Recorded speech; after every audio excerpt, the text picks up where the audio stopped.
Hello and welcome back to Generation Acres Farm. Today we're talking about 5 things to consider when purchasing land.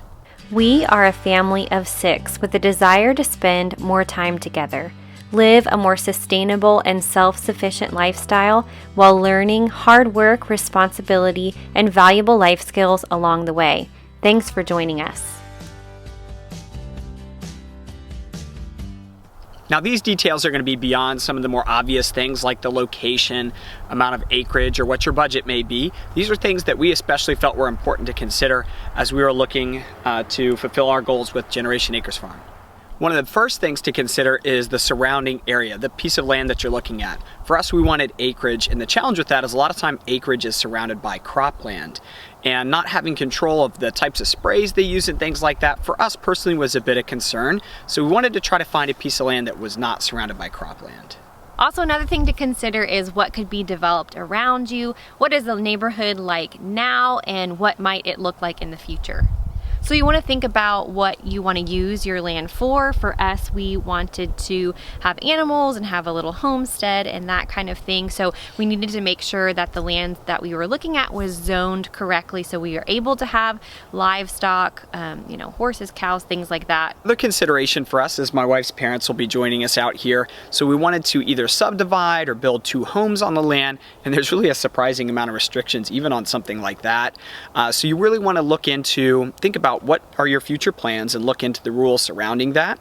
And then you got to be creative and think about what questions to ask to get the answers you need. So like you said, it is good to get to know the people at your city and learn who it is that you need to call for different questions. But we discovered that even if you get a no from one person and maybe that a certain way that you asked, can we do this? And they'll tell you no, but if you ask it in a different way, or maybe the scenario is slightly different, like, oh, now our home is on the property, can we do this? The answer will be different. So often if you get a no, we've discovered if you ask it in a different way, maybe even ask a different person or change the scenario, you might actually get a different answer.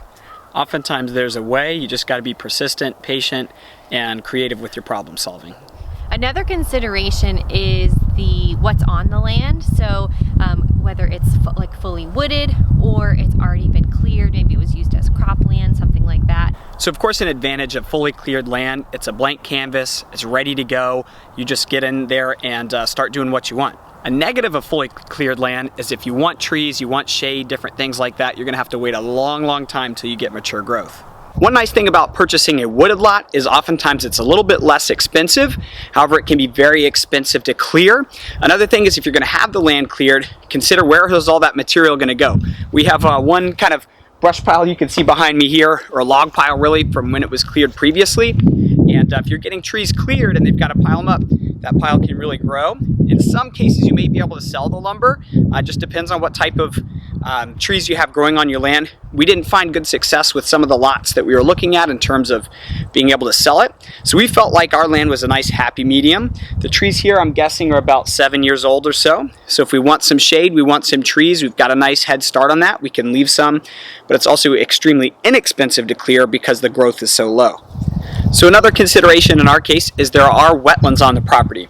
Now when I first heard wetlands, I'm thinking of a marsh or a swamp or something like that we really wouldn't want, wouldn't be useful. In our case, that's just not the case with the type of wetlands that we have. When looking for wetlands, I'm not an expert, but there's a few things that they consider: the hydrology of the soil, type of vegetation that grows. So I'm actually standing in wetlands right now. You can see these kind of reedy type of grasses that indicate that these are wetlands. Now there are restrictions on wetlands in terms of what you can do with them, with land clearing and building and things like that.